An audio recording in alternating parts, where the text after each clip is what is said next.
Let's make a movie together. Today, I'm going to get you to choose a working title and a setting.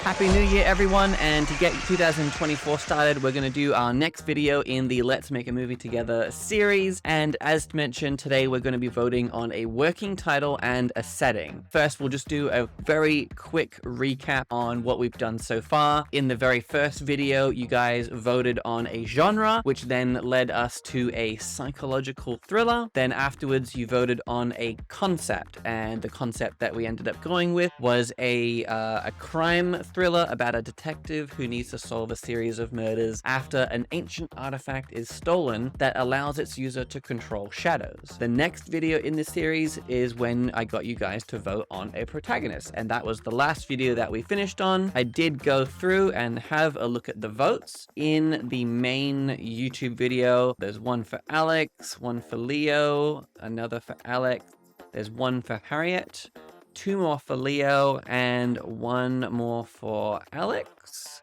And then on Instagram, we had another one for Leo, another one for Leo, 1 more for Alex, and 1 more for Leo.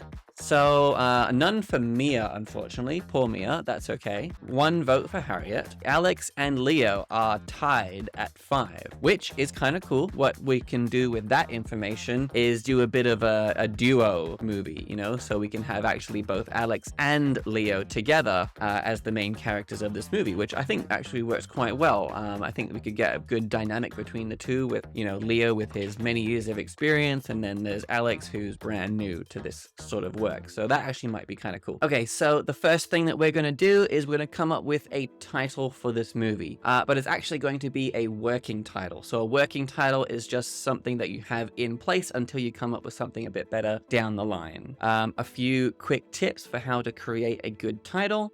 Keep it simple but memorable, and a good example of what not to do, I would say, is the newish Harlequin movie. Off the top of my head, I can't actually remember one single word that was in that title. I'm really trying right now. I can't get it. And I just remember that when that film was coming out, there were a number of people who would have loved to have seen a Harlequin movie, but they didn't actually know that that movie was a Harlequin movie because it just had this big, long, complicated title. And I think at like the very last bit in that title was Harlequin. So keep it simple and keep it memorable. That is important. Also, you want to be unique but not obscure. So you do want to have some kind of title that has, you know, a bit of your flavor and gets the message across, but you don't want it to be confusing and weird. The final one is avoid cliches. So cliches are pretty easy to accidentally do just because we've all grown up watching movies, and kind of subconsciously we end up taking a lot of that information and putting it into our own project without even really realizing it. So just be careful with cliches, but that being said, this is just a working title. Play around with it a little bit. So I want you to come up with a title, and I want you to put that in the comment. Next up, I'm going to get you guys to choose a setting. This is basically just choosing the location of the film. So, you know, is it a bustling city? Is it a beach town community? Is it a small country town, perhaps? It could just be in a suburban neighborhood.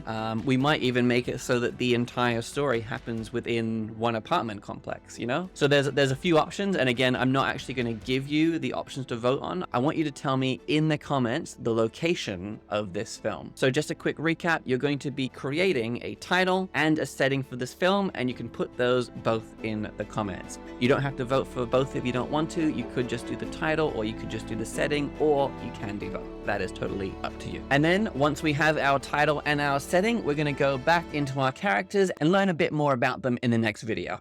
I'll see you then.